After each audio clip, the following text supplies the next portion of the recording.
Hello everyone, welcome back to another episode of r/PettyRevenge. In today's episode, neighbor took my parking spot after I shoveled. I poured water in his windshield. I got revenge on my bully. I accidentally on purpose covered my father's whole house in ants. Before we get started, make sure to subscribe so you will never miss a video. So let's get started. Neighbor took my parking spot after I shoveled. I poured water in his windshield. It was a cold winter day. 8 inches of snow had fallen the night before, and the wind chill made it feel as if it were in the negatives, Fahrenheit. I drive an all-wheel drive SUV, so I have no issues getting out. My wife, on the other hand, drives a Prius, which slides with the smallest amount of moisture on the road. My car was down at the time, so we had to take my wife's car. I spent 45 minutes in the freezing cold shoveling that car out so we could get to the store.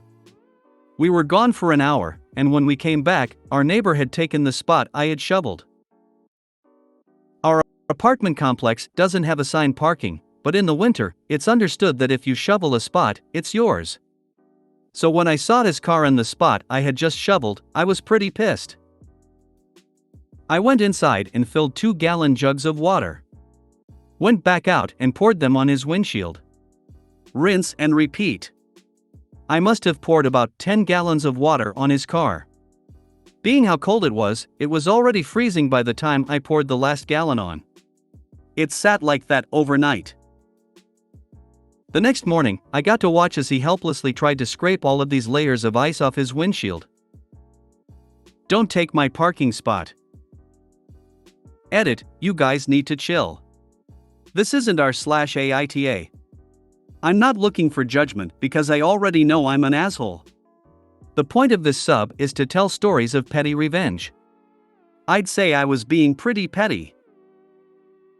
Edit 2, sorry, I find it so funny people telling me I committed vandalism.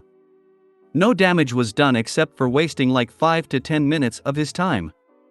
Ever hear of freezing rain? It does the same thing I did to his car. Never does any damage. This was also many years ago, and the cops haven't come to arrest me yet. I think I'm good. A few years ago, we got a foot or two of snow in Philadelphia. I lived in the not-so-good section of West Philadelphia. People would put cones and trash cans on spots they shoveled out. One idiot had the balls to move the cones and trash cans and park in the spot. Guess who didn't have tires when they came back? My dad was petty AF. The winter of 96 foot in the Philly area. He had shoveled a spot out from the few feet of snow we got. I can't remember why his car was gone for a minute, but when he got back someone had parked in his spot. My dad was mad. So he shovels himself a new spot, and piles all the snow up on and around the car in his original spot. He then shovels the neighbors some spots and did the same thing. Couldn't even see the car when he was done. This was a great story that just got better. Dad went out of his way to dump on this spot stealer and just happened to help his neighbors in the process, lol. Years ago, working for digital in the 80s on one of the online forums, somebody told the tale of an asshole landlord they had in Chicago. When they left the apartment in winter, they had a waterbed that they needed to empty, which they did by using a hose as a siphon. They ran the pipe out of the window and onto the landlord's car. Apparently, the car was entombed for the rest of the winter. This is probably BS, but I love the story and I'm going to think of this forever now in hopes that it's true. The trickle would need to be very slow for this to work, no? In Pittsburgh, we've mostly all agreed on the parking chair system. If you shovel it, you put a folding chair or something similar in the spot. If you're someone looking for a spot, you do not violate the sanctity of the parking chair.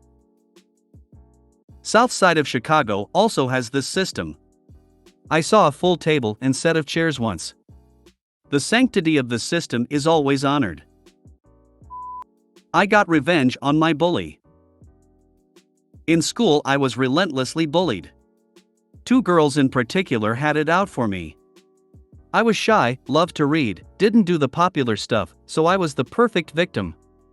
They'd literally torture me by holding me down in the staircase when we were alone and sticking pinboard pins into my arms, legs and feet.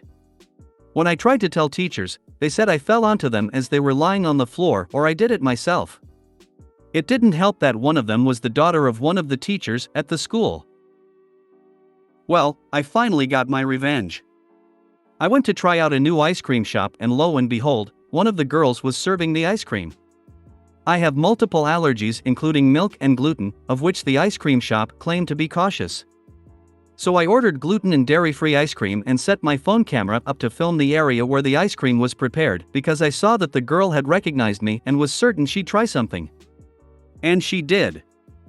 I caught her on camera putting a spoonful of milk in the bottom of the bowl and crumbling the gluten-consisting wafers over everything, then camouflaging it with the last scoop of ice cream. She put it down in front of me and said, "I hope you enjoy it." I sweetly smiled at her and asked if she could get the owner of the shop because I wanted to thank her for being so welcoming to guests with allergies. You can guess what happened next. I showed the owner the video and told her that I'd like to press charges, because in my country it is considered a criminal offense called inflicting bodily harm to serve someone an allergen when you know the person is allergic. The bully will never work anywhere where she'll come in contact with food again and she'll have this on her criminal record for years. They do say revenge is a dish best served cold. I used to think revenge was a dish best served cold, but then I realized it meant getting back at someone. This is actually an epic revenge. Awesome way to teach her a lesson, good job. Lifelong revenge, good for you. To being shy and loving to read, there's nothing wrong with that. Good for you. This isn't petty, it was doing what you needed to protect yourself. I'm sorry these girls were so awful to you and I hope they're no longer in your life. Ah yes, the smell of sweet sweet revenge. But their actions is so messed up, you should defo proceed with legal actions. Nice. Hopefully she learns a lesson from this, but somehow I don't think she will. She somehow grew up past high school and still pulled this shit, so no, she won't. Brilliant OP. You can also wonder how many other people who mentioned they had allergies she intentionally messed with because it gave her a sick laugh. She deserves everything that falls on her from the law. There's definitely something wrong with that girl and direct consequences for every bad thing she does is necessary for everyone, lest she ends up killing somebody. I wish we could get rid of all the psychopaths, the world would genuinely be a better place. All there's needed is for that kind of person to have feelings, like we do, and so many atrocities would be avoided. Good. A person like this doesn't belong near anybody's food. She'd do this to people other than yourself, I'm sure, nasty piece of work. Now, here's hoping you can get her partner in crime too. I accidentally on purpose covered my father's whole house in ants. So, I posted the precursor to this story on AITB, but I'll give you a rundown. A few years ago, I got an awesome new job. I love it so much, and I get to travel the country. Only thing is, I have some sort of agreement where I can't tell anyone the name of the company or specifics of what I do. I can only give a general title and say it's a private company. That is as much as I've told my father, and told him I'm not doing anything illegal. Of course, this did not sit well with my father. He has tried to keep tabs on what I'm doing, monitors every post I make on Facebook, to the point I'll post some random comment on a page that has absolutely nothing to do with him, and he'll say something to me about it that same day. He has looked up where I was going when I told him I was staying at a hotel where a board game convention was being held, which was the truth. I didn't tell him the hotel, but he figured it out. He has opened my mail, which has allowed him to discover the name of the company. It was my tax forms, so no serious information. Before I had moved out last year, he threw a temper tantrum saying I'd never be able to take care of myself and again said I'm making the biggest mistake of my life. I was 36 when I moved out, mind you, and was only staying with him because of pandemic. I explained to him that my first year at the company was part-time, and I still managed to pay off my remaining $10K student loan debt, and would be full-time going into my second year. There was no reason to worry about finances. He threw another tantrum and began screaming. I even told him I could probably rent out my place as an Airbnb if finances did become an issue. He responded with, "Nobody would ever want what you have." Well, that comment set me off. I've kept contact with him minimum since then. However, the other day, he began accusing me of working for the cartel. Mind you, the cartel doesn't have W-2s, which he saw. So, I was a bit upset. I began taking Ziploc bags and filling them with oregano, or flour, or a flour and sugar mix, or brown sugar. I would place them in places where I know he would be, such as his favorite recliner's cup holder, the nightstand beside it, his pillow, the toilet, and his preferred bathroom. I figured he would find them. The problem is, he didn't find them. Until several colonies of ants swarmed his house and he had to call an exterminator. He yelled at me asking what all this stuff was, and I told him I had no idea. I'd been in my apartment. I later learned the exterminator had told him what the contents of said packages actually were, and my dad has been leaving angry voicemails ever since. LOL. I could also hear the exterminator laughing in the background hysterically, which was a nice cherry on top. Update: as many have suggested, some nicely and some not so nicely, I decided to go no contact, and have not been answering any of his calls. He's trying to do a 4th of July thing. He began calling my siblings to tell them how ungrateful and hurtful I was being to him, not because of the prank, but because of not answering his calls.